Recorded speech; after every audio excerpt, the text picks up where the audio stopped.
caterpillar and a snail are sitting outside of a garden that happens to have a big fence around it. And both the caterpillar and the snail want to get into the garden. So they go up to the fence and they find a spot where there's a little bit of room to squeeze through the fence. The caterpillar goes first and squeezes under the fence because they're able to move their body and squish themselves down a little bit to get through the fence. Then it's the snail's turn. The snail gets up to the hole and they start to go through, but then their shell gets stuck. You see, there's just not enough room for the snail to get themselves through the fence. This is what it can feel like just getting in the door at an organization. Sometimes people have a little bit easier time getting through the fence or getting in the door than others. And what research shows us is that oftentimes the people who struggle to get into the door, into an organization, tend to fall outside of the dominant majority. They tend to be people with less power. We can take a look at numerous studies that have been conducted through what are called correspondence experiments, where researchers will create near identical resumes that have just a few indicators of identity: white, non-white, male, female, gay, straight. And these aren't just in the US, these have been done all over the world. And what we have found is that if you are not white, male, and straight, you tend to have a slightly harder time joining an organization and getting in the door.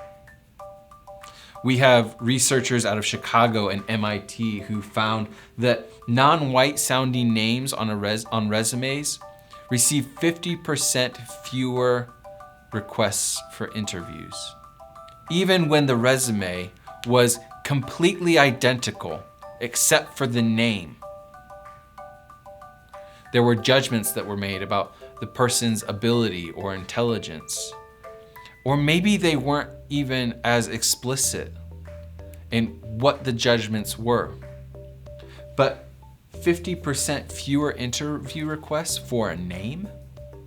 That's interesting. It means that people who don't sound white might have a harder time getting into an organization. Do we believe that that's true about our organizations? What if that is true? But it doesn't stop there. In another study, researchers out of Cornell found that mothers, when there was an indication on a resume that someone was a mother, that the people who were handling the interviewing and hiring said that these people were less hireable. That if they were to be hired, they would have a lower starting salary than their competitors. That they had lower likelihood of being promoted. And they were rated as being less likely to have management potential. This is shocking. Why is motherhood an indicator of less likely to be hired? A lower salary? Even compared with women who weren't mothers, fathers, and men who weren't fathers. In fact, this is really interesting. Men who were fathers in this study had the highest starting salary that was offered, even compared to men who weren't fathers. So it went mothers at the low end, women who weren't mothers, men who weren't fathers, and then fathers. What? What's going on here? This doesn't make sense. If you were to ask these people, there's no way that they would say that they were sexist or that they believe that mothers were inferior. And yet, the raw data is showing a different trend. This goes on to things like gender identity and sexual orientation. In a study out of New York, we found that people who were identified as transgender were 60% less likely to be hired, even when they had the same qualifications as someone else. 60% less likely to be hired. This isn't a judgment on those of us who are able to get these positions. This doesn't mean because you got a position that someone else was less likely to get, that you are a bad person.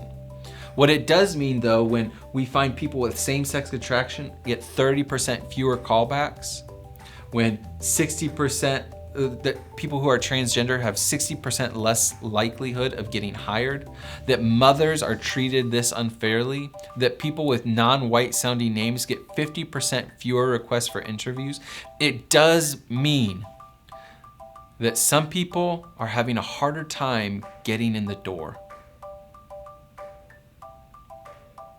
So what do we do with that information? I think we should ask ourselves, who gets to be themselves at work? If I have to change part of who I am just to get in the door and to get hired, I don't get to be myself at work. Now, I don't know that any of us really get to be our whole selves at work. I'm not. I mean, there are pieces of me that I leave at home. I interact differently with my spouse and my child than I do with students. I interact with my coworkers differently than I interact with siblings. I'm a different version of myself. I'm not all of myself at work, but I'm privileged. I get to be a lot of myself at work. I happen to belong to the dominant majority. I'm white, I'm a male, and I'm straight. Therefore, just by looking at the statistics, I'm more likely to get in the door. But I also work at a faith-based institution, so my faith identity doesn't have to be hidden. I get to be that part of myself at work. I also am an academic and I work in higher education, so I get to be my scholarly self, researching and asking questions and teaching parts of who I am. I also get to be a bit of a nerd. I get to engage in conversations about film or tabletop games or comic books with students and peers and coworkers. I get to be that part of myself when I'm here at work. I'm really privileged. I get to be more of who I am here than I would if I was working in a different industry or a different organization. But even here, there may be people who don't feel that they get to be all of themselves when they come into work. If they belong to a group that we've mentioned previously, they may find it inhospitable to their identity. This question of who gets to be themselves at work is one that I can obsess over, because I think we all have a right to be ourselves.